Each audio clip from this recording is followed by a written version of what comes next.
હું શું કહું છું, હા મને યાર લાયસન્સ કઢાઈ આપો ને યાર, મારે 4 વ્હીલર પાછું ચલાવવાનું ચાલુ કરવું છે. તું યાર પહેલા મોલમાં સરખી ટ્રોલી ચલાવતા તો શીખ. સામાન લેતા લેતા 7-8 જણને ઠોકી દે છે. હવે ટ્રોલી નું છોડો ને અત્યારે, હું જપાન. હું એવું કહું છું, તમે છે ને ટેન્શન ના લેશો, તમે બાજુમાં બેસજો. જો બાજુ શું બાજુમાં બેવાનું. આપણે એકદમ છે ને મોડી રાત્રે 11 વાગ્યા પછી, હા જ્યારે રોડ પર પબ્લિક ઓછી હોય ને ત્યારે કાર લઈને નીકળવાનું પ્રેક્ટિસ કરવા. એ બરાબર, પણ તું મને જ લઈને જવાની કેમ જીદ કરે છે? તમે બેસજો ને, હું એવું માની લઈશ કે મારું ભાગ્ય ખુલી ગયું. ભલા ભાગ્ય ખુલે કે ના ખુલે, એરબેગ ખુલી ગઈ તો શું કરશું?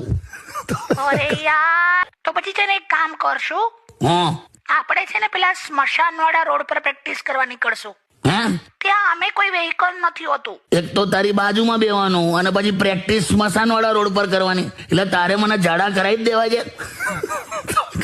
તો જો ને, જો મારી વાત સાંભળો, હવે રસ્તા ઉપર ક્યાંય પણ ભૂત ચુડેલ ડાકણ દેખાશે નહીં. કેમ? કેમ કે હવે તો રોડ પર જ ભૂવા આવી ગયા છે ને, ભૂવા.